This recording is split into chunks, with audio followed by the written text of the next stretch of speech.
Buenos días, hermanos. Dios los bendiga.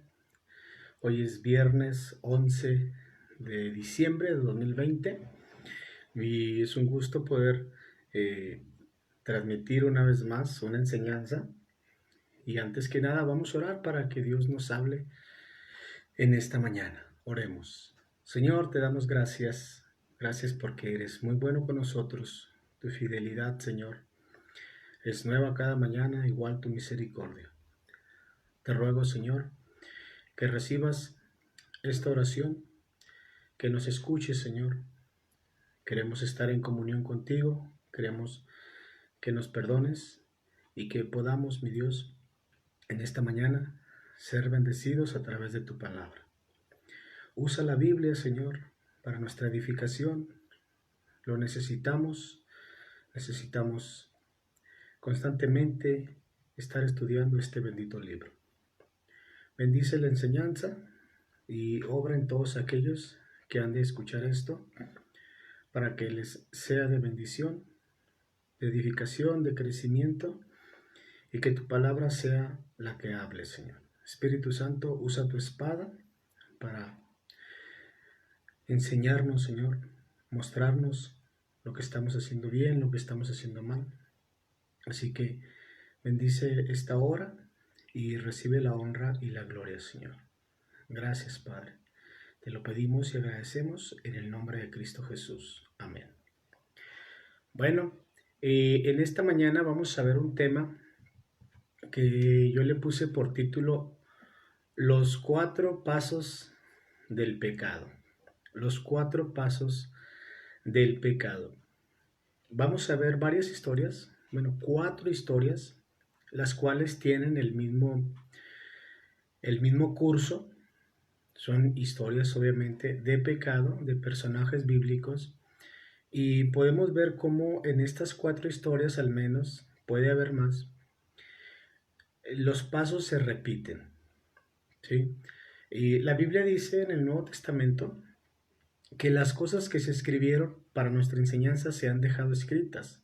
Entonces vamos a examinar estas historias y estemos atentos para que podamos sacar bendición, consejo, instrucción de la Biblia, y que lo que le ha pasado a estos personajes no nos pase a nosotros.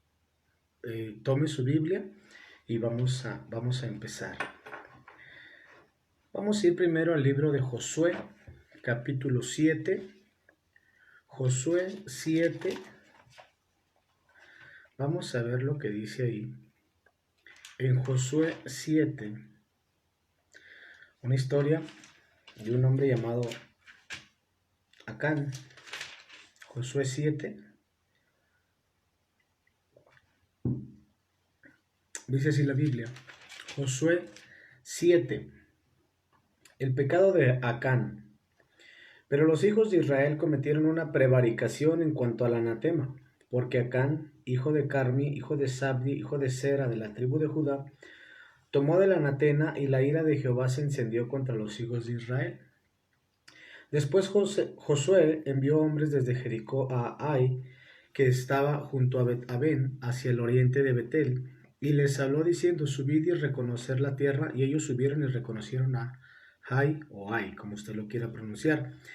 Y volviendo Josué, le dijeron: no suba todo el pueblo, sino suban como 2000 o 3000 hombres, y tomarán a Jai. No fatigues a todo el pueblo yendo allí, porque son pocos. Subestimaron aquí. Y subieron allá del pueblo como 3000 hombres, los cuales huyeron delante de los de Jai. Y los de Jai mataron de ellos a unos 36 hombres, y los siguieron desde la puerta hasta Sebarim, y los derrotaron en la bajada, por lo cual el corazón del pueblo desfalleció y vino a ser como agua. Aquí, hermanos, se nos está narrando como título el pecado de Acán. Sin embargo, la historia empieza: pero los hijos de Israel cometieron una prevaricación. ¿Cuál fue esta prevaricación? Bueno, que este hombre Acán, cuando Josué les dio instrucciones de que al derrotar a Jericó no tomaran nada del botín, Acán tomó algo, tomó algo y cometió una desobediencia, y por eso vino esta derrota con el pueblo de Jai. Sin embargo, en el versículo número 21 vamos a ver ahí estos 4 pasos del pecado. Mucha atención. Josué 7:21. Dice el 21, está hablando Acán, según el 20. Leamos el 21. Pues vi entre los despojos un manto babilónico muy bueno y 200 ciclos de plata, 200 ciclos de plata, y un lingote de oro de peso de 50 ciclos, lo cual codicié y tomé, y aquí que está escondido bajo tierra en medio de mi tienda, y el dinero debajo de ello. Aquí podemos ver en este versículo, hermanos, ponga usted mucha atención, en Josué 7:21, podemos ver los 4 pasos del pecado, que así se llama la enseñanza. Mire, ¿cuál es el primer paso? Bueno, dice el 21, pues vi. El primer paso es ver. Seguimos leyendo, grábeselos, ver. Pues vi entre los despojos un manto babilónico muy bueno y 200 ciclos de plata y un lingote de oro de peso de 50 ciclos, lo cual, ahí viene el segundo paso. Codicié. Vi y codicié. Tercer paso. Y tomé. Ya van 3. Y aquí que está escondido bajo la tierra en medio de mi tienda y el dinero debajo de ellos. El cuarto paso es esconder. Se los repito, grábeselos. Ver, codiciar, tomar y esconder. Ver, codiciar, tomar y esconder. Esas 4 palabras, esos 4 pasos, si usted se los graba, usted se va a evitar muchos problemas, caer en muchos pecados. Ver, codiciar, tomar y esconder. Este hombre miró ahí un lingote de oro y miró un manto babilónico, lo vio. No fue malo que lo haya visto en sí, sino que el verlo despertó su codicia y su codicia lo llevó a cometer el acto, y después de haber cometido la desobediencia escondió su pecado. Estos son los 4 pasos, como se llama la enseñanza, los 4 pasos del pecado: ver, codiciar, tomar y esconder. Ver, codiciar, tomar y esconder. Esos 4. Aquí podemos ver los 4 en el mismo versículo.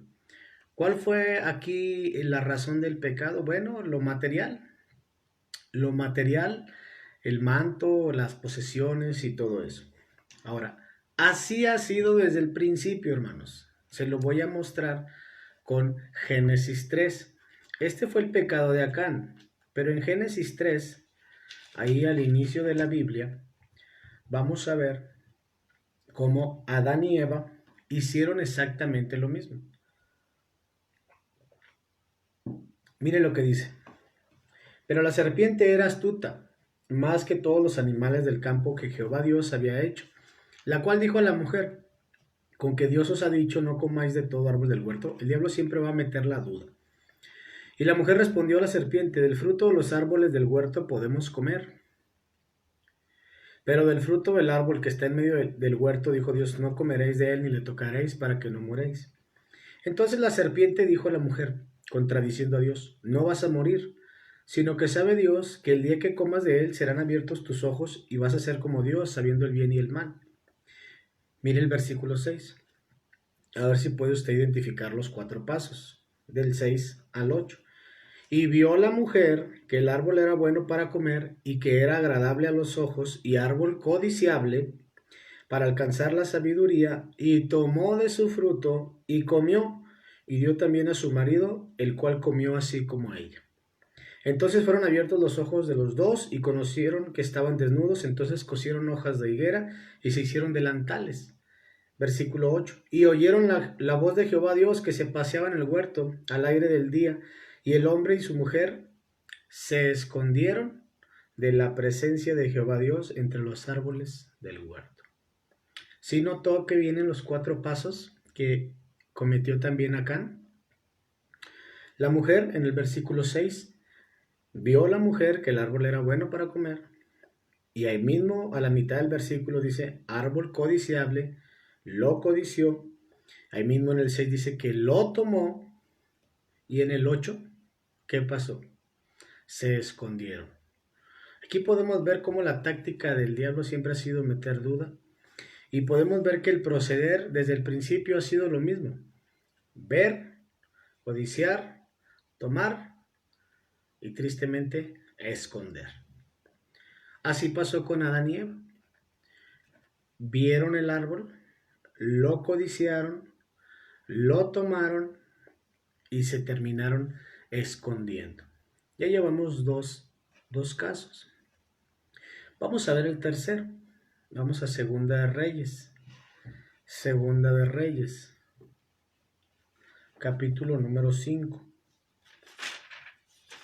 Esta es la historia de Eliseo y Naamán, el sirio. Dice el versículo 1, Naamán, general del ejército del rey de Siria, era varón grande delante de su señor, y lo tenía en alta estima porque por medio de él había dado Jehová salvación a Siria. Era este hombre valeroso en extremo, pero leproso. Y de Siria habían salido bandas armadas y habían llevado cautiva de la tierra de Israel a una muchacha, la cual servía a la mujer de Naamán. Esta muchacha dijo a su señora, si rogase mi señor al profeta que está en Samaria, él lo sanaría de su lepra. Entrando Naamán a su señor, le relató diciendo, así ha dicho una muchacha que es de la tierra de Israel. Y le dijo el rey de Siria, anda, ve, y yo enviaré cartas al rey de Israel. Versículo 8. Cuando Eliseo, el varón de Dios, oyó que el rey de Israel había rasgado sus vestidos, envió a decir al rey, ¿por qué has rasgado tus vestidos? Venga ahora a mí y sabrá que hay profeta en Israel. Y vino Naamán con sus caballos y con su carro y se paró a las puertas de la casa de Eliseo. Entonces Eliseo le envió un mensajero diciendo, ve y lávate 7 veces en el Jordán y tu carne se te restaurará y serás limpio. Y Naamán se fue enojado, diciendo, he aquí yo decía para mí, saldrá él luego y estando en pie invocará el nombre de Jehová su Dios y alzará su mano y tocará el lugar y sanará la lepra. Habana y Farfar, ríos de Damasco, ¿no son mejores que todas las aguas de Israel? Si me lavare en ellos, ¿no seré también limpio? Y se volvió y se fue enojado. Mas sus criados se le acercaron y le hablaron diciendo, Padre mío, si el profeta te mandara alguna gran cosa, ¿no la harías? ¿Cuánto más diciendo, lávate y serás limpio? Entonces él descendió y se zambulló 7 veces en el Jordán conforme a la palabra de Eliseo, y su carne se volvió como la carne de un niño y quedó limpio. Y volvió al varón de Dios, Naamán, vuelve ahora que ya está sano, vuelve a Eliseo, él y toda su compañía, y se puso delante de él y le dijo, he aquí ahora conozco que no hay Dios en toda la tierra sino en Israel. Y le ofreció algo, le ofreció una dádiva en agradecimiento. Le dijo, te ruego que recibas algún presente de tu siervo. Ahorita vamos a entrar a los 4 pasos. Mas él dijo, vive Jehová, en cuya presencia estoy, que no lo aceptaré. Y le instaba que aceptara alguna cosa. Pero él no quiso. El profeta dijo, no, yo no quiero nada. Tus regalos sean para ti. Pero dice el versículo 19, y él le dijo, ve en paz. Se fue pues y caminó como media legua de tierra. Está hablando de Naamán. Se despide de Eliseo y se va. Pero el versículo 20, ahí entra el personaje que cometió estos 4 pasos del pecado. Mire lo que dice. Entonces Giesi, criado de Eliseo, el varón de Dios, dijo entre sí, he aquí mi señor estorbó a este sirio Naamán, no tomando de su mano las cosas que había traído. Vive Jehová que correré yo tras él y tomaré de él alguna cosa. Y siguió Giesi a Naamán, y cuando vio a Naamán que venía corriendo tras él, se bajó del carro para recibirle y dijo, ¿va todo bien? Y él dijo, bien. Estaba mintiendo. Mi siervo me envía a decirte, he aquí vinieron a mí en esta hora del monte de Efraín 2 jóvenes de los hijos de los profetas. Te ruego que les des 1 talento de plata y 2 vestidos nuevos. Dijo Naamán, te ruego que tomes 2 talentos, y le insistió, y ató 2 talentos de plata en 2 bolsas y 2 vestidos nuevos, y lo puso todo a cuestas a 2 de sus criados para que lo llevasen delante de él. Y así que llegó a un lugar secreto, él lo tomó de la mano de ellos y lo guardó en casa. Luego mandó a los hombres que se fuesen. Y él entró y se puso delante del Señor, y Eliseo le dijo, ¿de dónde vienes, Giezi? Y él dijo, tu siervo no ha ido a ninguna parte. Él entonces dijo, ¿no estaba también allí mi corazón cuando el hombre volvió de su carro a recibirte? Es tiempo de tomar plata y de tomar vestidos, olivares, viñas, ovejas, bueyes, siervos y siervas. Por tanto, la lepra de Naamán se te pegará a ti y a tu descendencia para siempre. Y salió de delante de él leproso como la nieve. Aquí podemos ver a este siervo, Giezi. Él miró, hermanos, él miró cuando en el versículo 15 Naamán le ofrece a Eliseo un presente por haber sido sanado. Él lo codició. En el versículo 20, él se molesta y eh, dice, he aquí mi señor estorbó a este sirio Naamán, no tomando las cosas. Él quiso tener esas cosas. El profeta no las quiso. Este siervo miró y le ganó la codicia y dejó por un momento a su señor Eliseo, al profeta, y se fue tras de Naamán con mentiras, engañando, involucrando al profeta. Naamán de buena voluntad le da las cosas, incluso manda a dos siervos de él que le ayuden con las cosas. Y el versículo número dice 24, pues llegó a un lugar secreto. Él lo tomó de mano de ellos y lo guardó en casa. Entonces podemos ver cómo aquí este Giezi, él miró lo que el sirio le ofrecía a Eliseo, lo codició, tramó un plan para ir por esas cosas, engañó al sirio, que para él pues no era nada, él traía muchas cosas, engañó al sirio, tomó lo que le ofrecían a Eliseo y lo escondió. Las cuatro mismas fases se repiten aquí. Él vio estas cosas, las codició, las tomó y las escondió. ¿Tuvo consecuencias? Sí, por decreto de Dios, por medio de Eliseo, se le dijo a Giezi que iba a padecer la lepra que había sido sanada de Naamán el sirio. Aquí podemos ver tres ejemplos ya del proceso del pecado, los pasos del pecado. 4. Ver, codiciar, tomar y esconder. Vamos a ver otro caso más conocido. Segunda de Samuel 11. Vamos a ver lo que dice la Biblia ahí.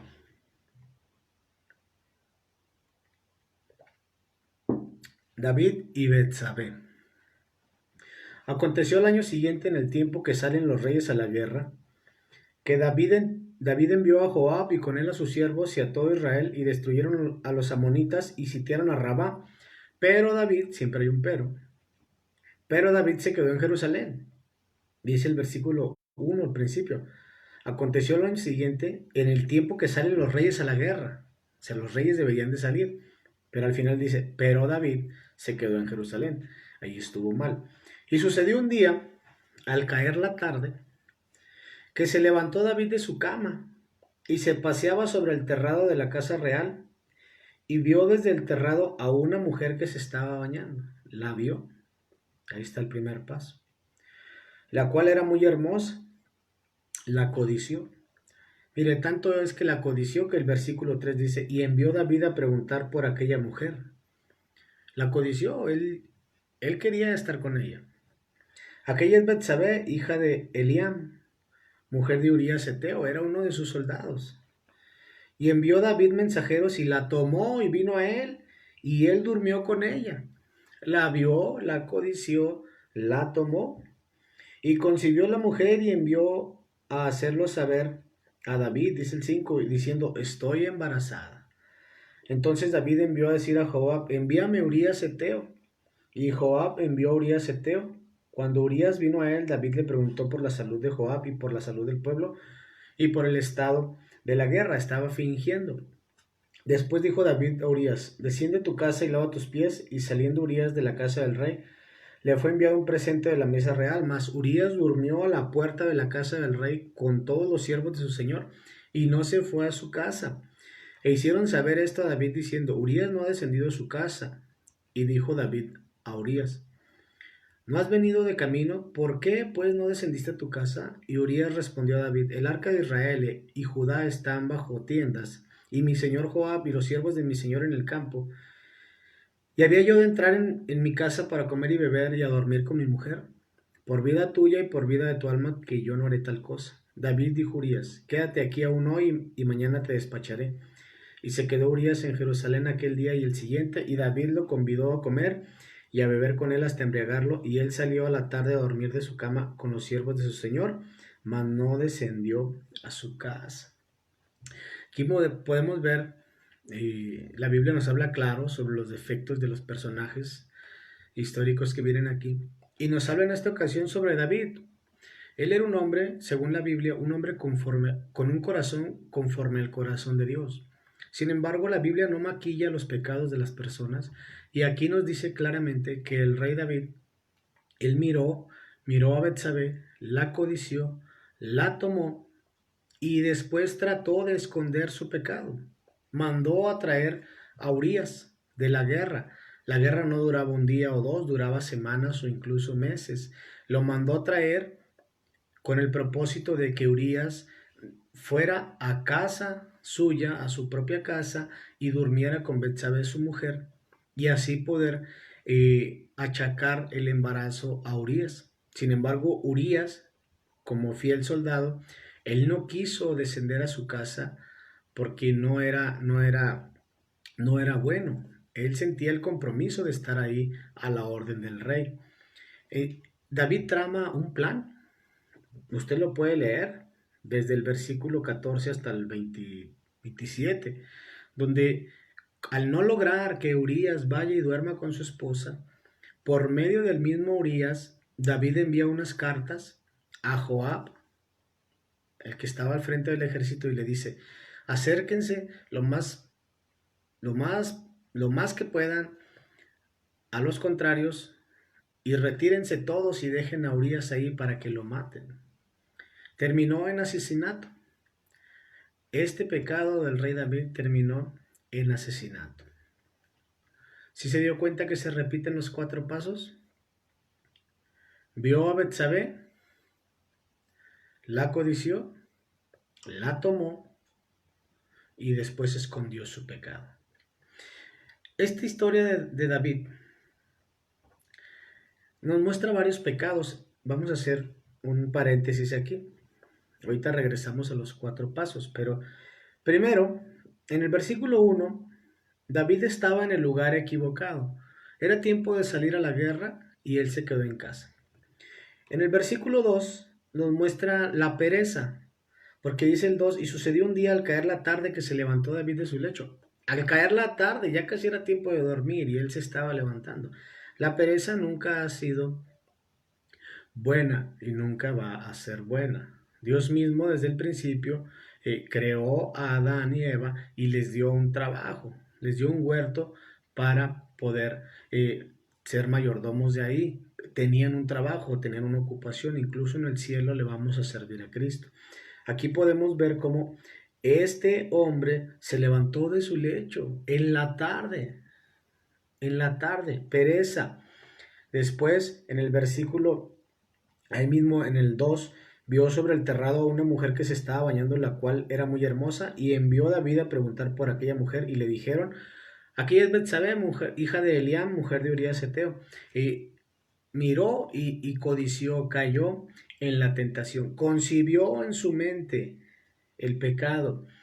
También en el versículo 4, y envió David mensajeros, y la tomó y vino a él, y él durmió con ella. Luego ella se purificó de su inmundicia y se volvió a su casa. Aquí vemos el adulterio. El adulterio. En el versículo 4 también dice que envió mensajeros, involucró a otros en su pecado. No fue él solo, él no fue por ella, mandó a otros. Los involucró, mandó mensajeros que la trajeran. Versículo 3, al final dice que era mujer de Urías Eteo. También cometió traición contra uno de sus súbditos, contra uno de sus soldados. Traicionó.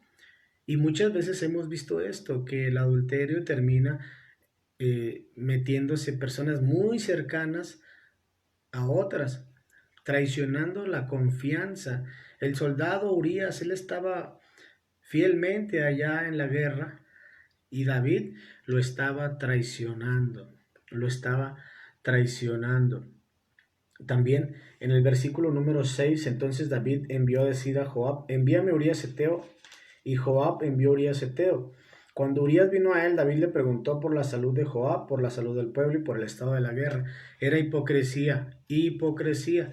Él no estaba interesado en lo que estaba aconteciendo, ni con Joab, ni con el pueblo, ni con la guerra. Él solamente estaba siendo hipócrita, estaba adulando, estaba hablando falsamente. No era su intención saber cómo estaba la guerra. Él tramaba un plan, la hipocresía. En el 8, después dijo David a Urías, desciende a tu casa y lava tus pies. Y saliendo Urías de la casa del rey, le fue enviado un presente de la mesa real. Quiso arreglar las cosas mandándole un presente, sin embargo, no le funcionó, no le funcionó. En el versículo 13 dice ahí que David lo convidó a comer a Urías y a beber con él. Imagínense ser un invitado del rey, del mismo rey. Se quiso congraciar con Urías y lo trajo a su propia mesa, lo emborrachó, pero aún así su plan no le salió. No le salió, lo emborrachó, pero aún así no pudo ser posible que Urías fuera a su casa. También en el versículo 14 al 17, venida la mañana, escribió David a Joab una carta, la cual le envió por mano de Urías, y escribió en la carta diciendo, pon a Urías al frente en lo más recio de la batalla y retírense de él para que sea herido y muera. Así fue que cuando Joab sitió la ciudad, puso a Urías, le hizo caso, le hizo caso. Y dice el versículo 17, saliendo luego los de la ciudad pelearon contra Joab y cayeron algunos del ejército de los siervos de David y murió también Urías Eteo. Asesinato. Este hombre murió por causa de David. Este y otros, por causa de David, murieron. Asesinato del rey. También en el versículo número 27, bueno, desde el 26, oyendo la mujer de Urías que su marido era muerto, hizo duelo por su marido y pasado el luto, envió David y la trajo a su casa y fue ella su mujer y le dio a luz un hijo. Mas esto que David había hecho fue desagradable ante los ojos de Jehová. Le dio un hijo. ¿Sabe cuánto más o menos tardó él en reconocer su pecado? Mínimo 9 meses, porque dice la Biblia que hasta que el profeta Natán en el capítulo 12 le amonesta, hasta ese momento, por medio de la parábola de Natán que le cuenta sobre las ovejas y los dueños, hasta ese momento David no había confesado su pecado. Él lo estaba ocultando ante la gente, mas no ante Dios. Entonces, 11 meses, quizás 10, 9, no lo sabemos, tardó el rey David en confesar su pecado. Todo esto en base a los 4 pasos del pecado que le mostré. Ahora, hermanos, primero, el primer punto es que no debemos de andar en lugares donde podemos ver cosas equivocadas. Ahora, Dios ve todo, hermanos. Dios ve todo. No podemos nosotros escondernos. Le voy a mostrar unos versículos sobre la omnipresencia de Dios, que Él está en todo lugar. Vamos a ver Job 34. Acuérdense los 4 pasos del pecado: ver, codiciar, tomar y esconder. Job 34, versículo 21 y 22. Porque sus ojos están sobre los caminos del hombre y ve todos sus pasos. Todos sus pasos, todos mis pasos, todos tus pasos, Dios los está viendo. No hay tinieblas ni sombra de muerte donde se escondan los que hacen maldad. No nos podemos esconder. Jamás nos podemos esconder. Salmo 11. Salmo 11. Dice así el versículo número 4. Jehová está en su santo templo. Jehová tiene en el cielo su trono. Sus ojos ven, sus párpados examinan a los hijos de los hombres. No solo nos está viendo, nos está examinando, mirando a detalle. También en el Salmo 33, versículo 13. Desde los cielos miró Jehová, vio a todos los hijos de los hombres, desde el lugar de su morada miró, sobre todos los moradores de la tierra. Él formó el corazón de todos ellos, atento está a todas sus obras. Él mira con atención, él examina, no hay nada que se escape de su vista. En el Salmo 66 dice así el versículo número 7, hablando de Dios, Él señorea con su poder para siempre. Siempre, no hay un momento que te puedas esconder o yo me pueda esconder de Dios. Sus ojos atalayan, el atalaya era el que estaba sobre la torre, sobre el muro, mirando cuando venía algún peligro, él estaba siempre atento. Los ojos de Dios atalayan sobre las naciones, los rebeldes no serán enaltecidos. Él siempre está al tanto de todo, no podemos escondernos. Proverbios 15. Proverbios 15, mire lo que dice ahí la Biblia. Proverbios 15, versículo número 3. Los ojos de Jehová están en todo lugar, en todo lugar, mirando a los malos y a los buenos. Y me recuerdo otro pasaje ahorita, en el Salmo 139. Salmo 139 dice el versículo 7, ¿a dónde me iré de tu espíritu y a dónde huiré de tu presencia? Si subiera a los cielos, allí estás tú, y si en el Seol hiciere mi estrado, he aquí, allí tú estás. Si tomara las alas del alba, si me fuera hasta allá, hasta el otro lado del mundo, hasta donde amanece, y habitara en el extremo del mar, aún allí me guiará tu mano y me asirá tu diestra. Si dijere, ciertamente las tinieblas me encubrirán, aún la noche resplandecerá alrededor de mí. Aún las tinieblas no encubren de ti, y de noche, la noche resplandece como el día. Lo mismo te son las tinieblas que la luz. En Jeremías 23, Dios está en todos lados, hermanos, entonces no tratemos de engañarlo, no tratemos de ser tontos como Jonás, que se levantó para huir de la presencia de Dios. ¿A dónde se irá uno? Que no, Dios no lo vea. Jeremías 23-24 dice la Biblia, ¿se ocultará alguno, dice Jehová, en escondrijos que yo no lo vea? ¿Dónde te puedes ocultar que Dios no te vea? ¿No lleno yo, dice Jehová, el cielo y la tierra? No podemos irnos a ningún lado. Otra lección que podemos aprender de esta enseñanza es que otras personas salen dañadas por nuestro pecado. Mire, Adán y Eva pecaron. ¿Quién salió dañado? Toda la humanidad. La misma tierra sufre. Cada vez que usted se clava una espina, es por culpa de Adán y Eva. Nosotros hubiéramos hecho lo mismo, no somos mejores. Pero mucha gente sale dañada por nuestro pecado. Acán fue el culpable de que unos soldados murieran por causa de su pecado. Fue el culpable de que varias familias se quedaran sin el padre de familia por el pecado de otro. Y no solo eso, sino que su esposa y sus hijos, que fueron cómplices porque ellos se dieron cuenta de lo que hicieron, también murieron. Giezi, por su avaricia, por ver, codiciar, tomar y esconder, ¿cuál fue su pecado? Bueno, la lepra. Va a decir usted, pero ¿quién sufrió por su causa? Dice claramente la Biblia que la sentencia fue a ti y a tu descendencia. Una descendencia de leprosos. Así lo dice la Biblia. En esta historia de David y Betsabé, otros sufrieron por el pecado de David. El niño murió Urías y murieron otros en la guerra. ¿Por culpa de quién? Por culpa del pecado de David. Debemos nosotros, hermanos, hacer pacto con nuestros ojos como lo hizo el buen Job. en Job 31.1.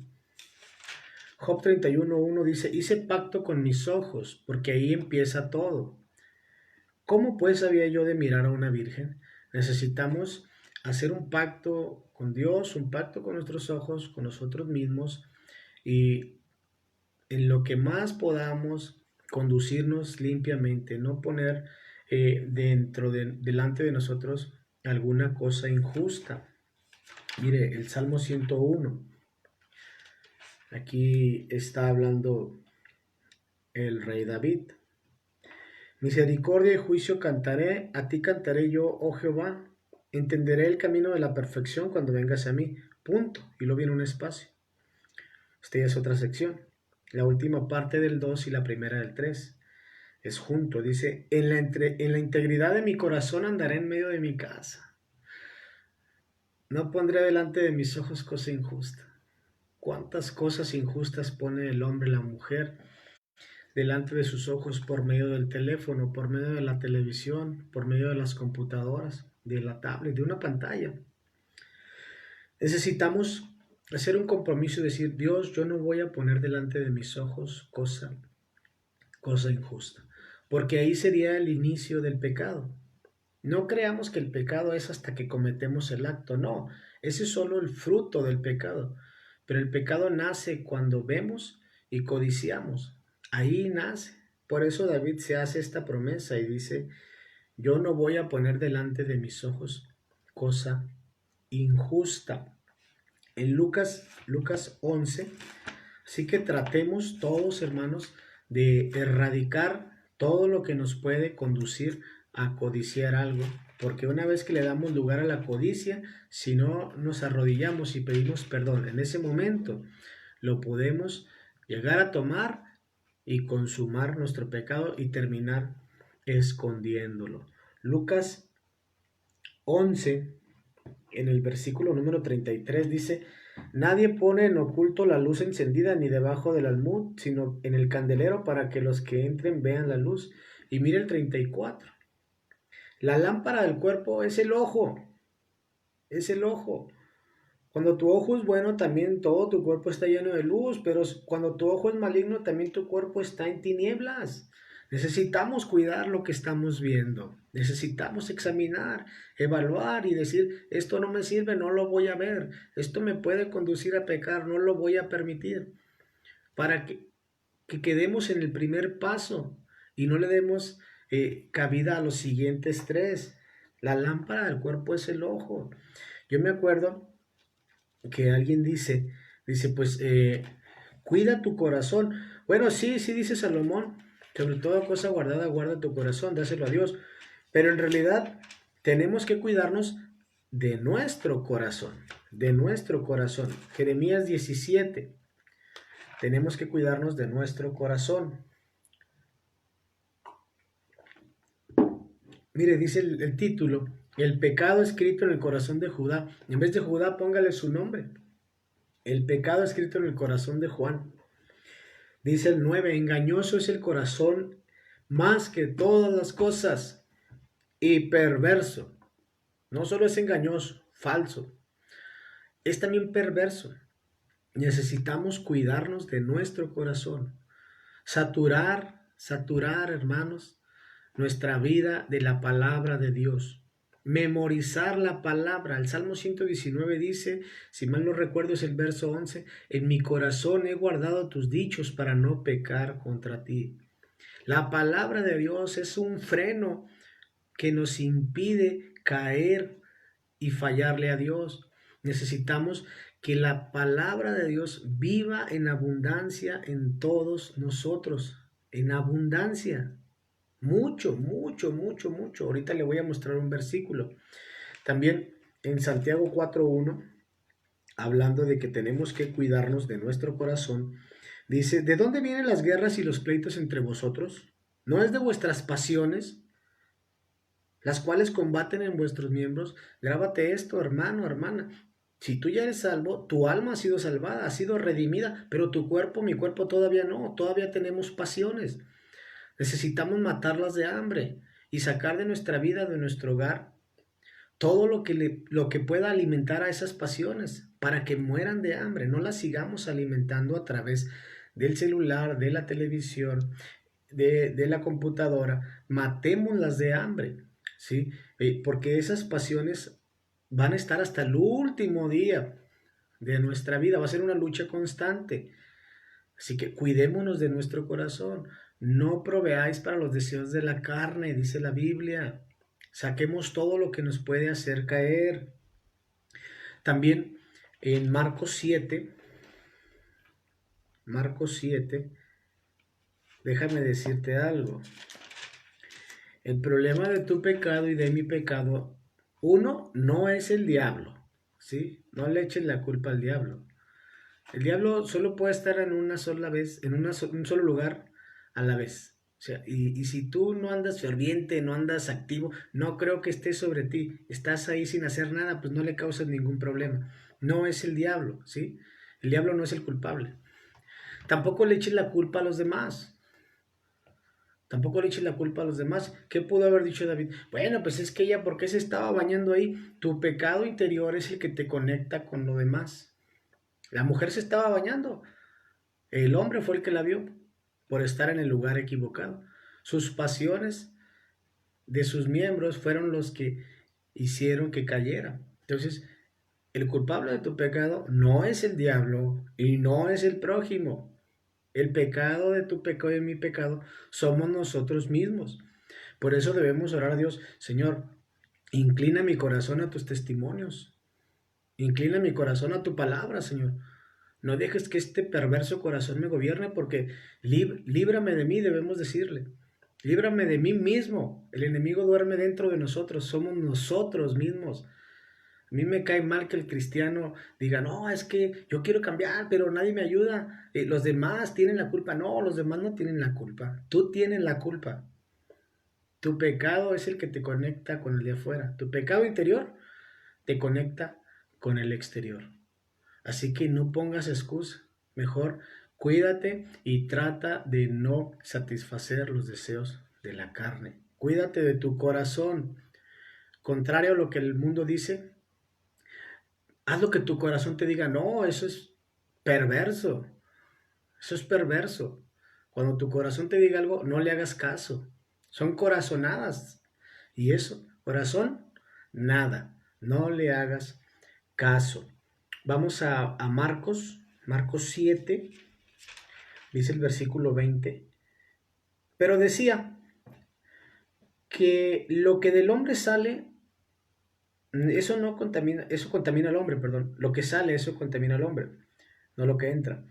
Dice el 21, porque de dentro, mire la raíz del problema, de dentro del corazón de los hombres, de ahí del corazón, de mi corazón perverso, de ahí salen los malos pensamientos, los adulterios, las fornicaciones, los homicidios, los hurtos, las avaricias, las maldades, el engaño, la lascivia, la envidia, la maledicencia, la soberbia, la insensatez. Todas estas maldades, ¿dónde están? ¿Afuera? No, adentro del corazón. ¿Sí? Nuestra parte no redimida es la portadora del pecado. Pero hay solución. Un día vamos a ser glorificados como el Señor Jesucristo en cuanto al cuerpo, porque dice Filipenses 3:21 que Él va a transformar este cuerpo de humillación para que sea semejante al cuerpo de la gloria suya, al cuerpo resucitado de Cristo. Pero mientras que eso suceda, siempre va a ser una lucha constante del espíritu contra la carne. Lo que nosotros alimentemos más va a dominar al otro. Si alimentamos más la carne, el Espíritu Santo no nos puede gobernar, porque no le estamos dando el control. Él no hace nada sin permiso. Pero si alimentamos más el Espíritu, la carne va a disminuir y vamos a poder dominarla. Nunca al 100%, nunca al 100%, porque no hay hombre en la tierra que haga el bien y nunca peque. Pero sí va a haber una grande diferencia. Entonces, cuidémonos de nuestro corazón. Ahora, si tú has caído en algún pecado, si tú viste, codiciaste, tomaste y escondiste, pues hay perdón en Dios. Lo dice la Biblia en Primera de Juan 1:9. Primera de Juan 1:9 Dice así el versículo 9: si confesamos nuestros pecados, ¿qué pasa? Él es fiel y justo para perdonarnos nuestros pecados y limpiarnos de toda maldad. ¿Hay perdón en Dios? Sí, sí hay perdón, pero tienes que arrepentirte, tienes que confesar, y confesar no es solo decir pequé, confesar es estar de acuerdo en que pecaste, estar de acuerdo con Dios, perdón, y tener un deseo por ya no volver a caer en ese mismo pecado. No podemos tampoco usar la oración, la confesión, como un escudo, decir, bueno, pues voy a pecar, al cabo después confieso. No, eso no es. Tenemos que confesar y dar media vuelta, decidir ya no caer en ese pecado, pedirle ayuda a Dios, no decirle solo perdóname, sino perdóname y ayúdame, Señor, ya no quiero caer en eso. Eso es confesar. Y si así lo hacemos, pues la comunión va a ser restaurada. También en Proverbios 28,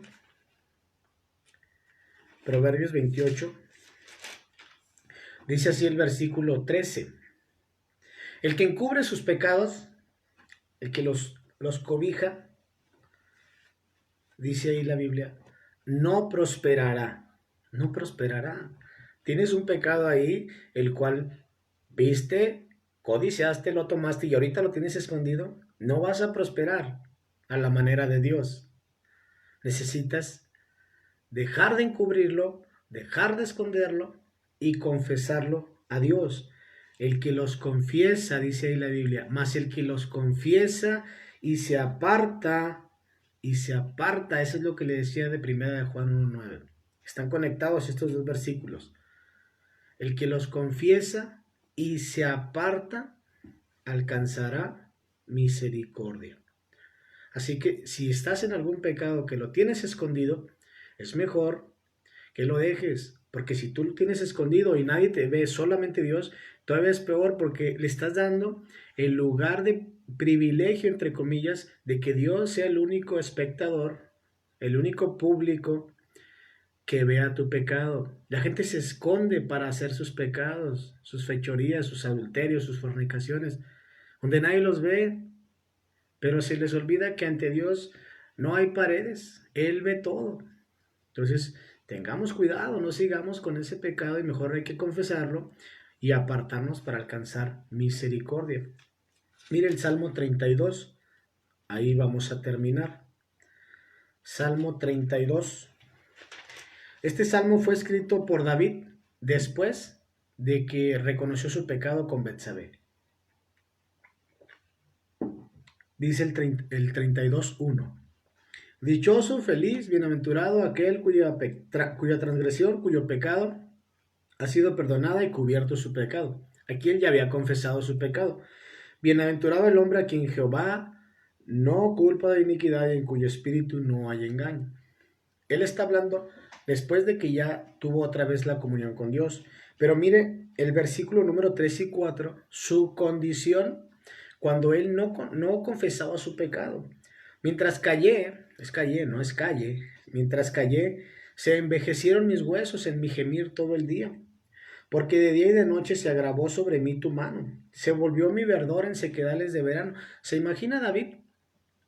Más de 9 meses, 10 meses, 11 meses sin tener comunión con Dios, porque no tenía comunión con Dios. ¿Cómo iba a tener comunión con Dios si él sabía que había pecado? Si él sabía que le había fallado a su Dios. Dice la Biblia aquí que sus huesos se empezaron a envejecer y su verdor se volvió en sequedales, en sequía. Aún su salud se vio afectada por su pecado, porque el pecado trae consecuencia incluso en la salud. La comunión con Dios se rompió. No había paz, no había tranquilidad para David. ¿Por qué? Porque él sabía que estaba en pecado. Entonces, si lo aplicamos a estos tiempos, ¿cuántos de nosotros hemos estado en un pecado por tiempo y no oramos? Perdemos la comunión con Dios, no leemos la Biblia porque sabemos que le estamos fallando. Estamos amando más las tinieblas que la luz. Pero una cosa es segura, en el momento en que tú o yo dejemos ese pecado y vengamos en oración y arrepentimiento a Dios, Él nos va a recibir. Él ve si nuestro arrepentimiento es sincero. Cuando tú te arrepientes y le dices, Señor, perdóname por este pecado, va a decir Dios, ¿cuál pecado? Él ya lo olvidó. Al momento lo olvida. Pero mientras no lo confieses y no te apartes, su mano se va a agravar sobre ti. No vas a tener paz ni tranquilidad. No vas a hallar alegría en las cosas porque estás escondiendo algo delante de Dios. Y dice el 5, mi pecado te declaré y no encubrí mi iniquidad. Volvió en sí David.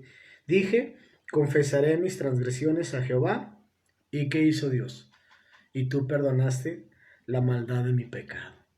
Así que, hermano, y la enseñanza fue los 4 pasos del pecado. Ver, codiciar, tomar y esconder. Yo no sé en cuál de los 4 estás tú. Quizá, quizá estás escondiendo. Quizá estás escondiendo ya un pecado. O quizá apenas lo estás viendo, pero ya lo estás codiciando. Es mejor que te detengas ahí. Pídele perdón a Dios. Porque si no te detienes en la codicia, te las vas a arreglar astutamente para poder tomar ese pecado. Y si ya lo tomaste, confiésalo. No lo escondas, por favor. Por tu bien, por el bien de tu familia, por el bien de tu iglesia, por el bien de los que te rodean. Porque si no confesamos nuestros pecados y lo escondemos, vamos a dañar no solo a nosotros, a los que están alrededor. Nuestros hijos, padres, tíos, primos, iglesia, el pastor. Así que ver, codiciar, tomar y esconder. Vamos a orar. Señor, te damos gracias por tu palabra. Gracias porque, Señor, en esta mañana pudimos ver estos 4 pasos. Mi Dios, todos hemos estado en esta condición. Todos hemos visto algo incorrecto y al momento no te hemos pedido perdón, sino que lo codiciamos y la concupiscencia empieza a trabajar en nosotros y nos tira el anzuelo, lo mordemos y terminamos cometiendo ese pecado que dimos a luz en nuestro corazón. Y peor aún, Señor, después lo escondemos en lugar de confesarlo y apartarnos. Perdónanos por ello, ayúdanos a tomar consejo de esta enseñanza y que podamos cada día, Señor, ser mejores, limpiar nuestra vida y buscar, Señor, siempre agradarte. Gracias porque tenemos la Biblia, Señor. Gracias por ella, ayúdanos a seguirla estudiando. Bendice lo que se ha dicho y que los que escuchen puedan meditar en esto, Señor. Todo para tu honra y para tu gloria. Te lo pedimos y agradecemos todo en el nombre de Jesucristo. Amén.